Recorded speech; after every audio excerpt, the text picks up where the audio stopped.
A survey of 100 GPs across Auckland has revealed most of them, 97% in fact, plan to increase their patient fees amid concerns about insufficient government funding and political rhetoric about making tangible improvements. And it's not just Auckland either. Of the 244 practices around New Zealand that were asked, 89% they had already raised their fees or were about to. Procare's Bindi Norwell says practices face financial pressures and some are using bank overdrafts to pay their staff. Health Minister Shane Reti said he's determined to alleviate pressure on family doctors' clinics, but GPs remain disappointed by the lack of progress. Well, look, he's a firm favourite on the show. He's pretty much our resident doctor. He's the wonderful Dr Bryan Betty, former chair of General Practice New Zealand, but a GP at the moment in Porirua. Bryan, good afternoon. Good afternoon, Leah. Nice to be here again. Although I understand, am I allowed to say you're not actually in Porirua at the moment, are you?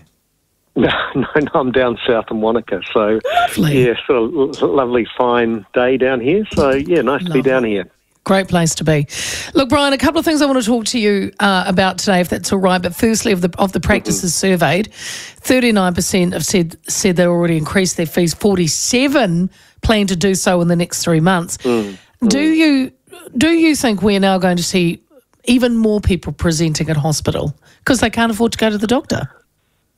There's extreme pressure on general practices, as we know, and I think fee increases can be detrimental to people wanting to go to their doctor or present to their doctor, and we've certainly seen evidence of that. And when you can't access your doctor in the community, which is your general practice, you end up going to either after hours, which often there's a fee involved there, or to emergency departments. So yeah, I think this does have an absolute flow-on effect through the system, and especially into hospitals, with either people presenting to EDs or presenting late and ending up in hospital. So yeah, look, this is a real concern.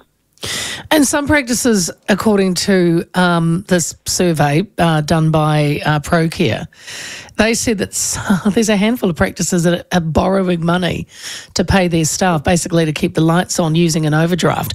I mean, what does that say about our health system, Bryan? Look, we know that general practice has been underfunded. The government funding through what's called the capitation system is inadequate.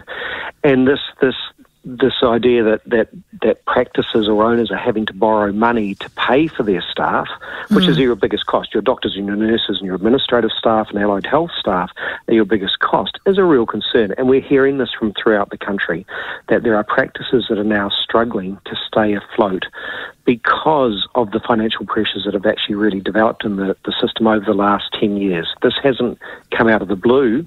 We've been warning the government about this for the last 10 years, that there is a problem here and it needs to be addressed the way the funding system is structured.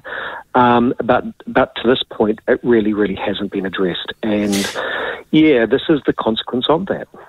Do you know, Bryan, I was thinking about this today, and what's really concerning is, we expect to have certain facilities, right? We expect, there's supermarkets that we go to, and there's petrol stations. We expect to get petrol, and we expect schools and areas.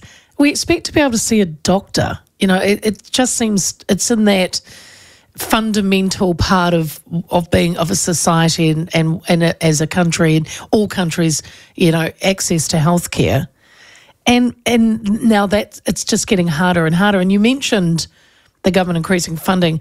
It was 4% this year for general practice. Obviously not adequate, is it, Bryan? Look, no, it's not adequate, and you've made a really important point that I think access to medical care in the community, which is basically through general practice in this country, is an absolute right. It is something we absolutely have to do. I mean, 100% of the population has to access health care. And look, if it's not available or it's under pressure or this is developing, then hospitals become the default setting.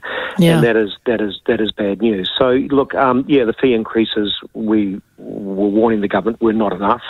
And they said, well, you compensate that by increasing your fees to the patient. But again, we're getting to this this problem where that in itself will start to turn patients away. These pressures, these underlying pressures affect, I think, people's access to healthcare. I think they affect health outcomes overall, because we know that if you have a robust community general practice system, your health system works a lot better and people actually are healthier and live longer. So, this is a concern. Yep. Bryan, I do want to change a little topic here, if that's all right. I want to talk a little bit about food poisoning. So New Zealand Food Safety seems to have identified the likely cause of sickness that swept through University of Canterbury's Hall of Residence on the weekend. It was shredded chicken. More than 200 students were apparently stricken with either vomiting or extreme diarrhea. Oh my gosh. Many of lining up for the loos at 4 a.m. and throwing up outside windows. Look, we've all been sick. I'm sure all of us have had, food poisoning. A couple of questions. What normally is the timeline from eating something to actually physically being sick? Does it vary? Yeah, look, it depends on the actual thing that has contaminated the food, because there's a range of different bacteria, viruses, parasites, or toxins that can do it. Right. Generally speaking, it's about 6 hours to 72 hours when symptoms start to develop. And what 72 people hours? Notice, it can be up to 3 days sometimes, but often it's quicker than that. But it's very unpleasant. I mean, the nausea, the vomiting, the diarrhea, the stomach cramps that can be associated with the temperature as well. And I can only think how appalling it was for those students in that hostel. Shouldn't laugh. And look, just so difficult for them. So this is why food safety, especially in places like hostels or restaurants or where we get our food from, is so important, that we're so careful with how we handle food and what we do with it, so this type of situation doesn't arise.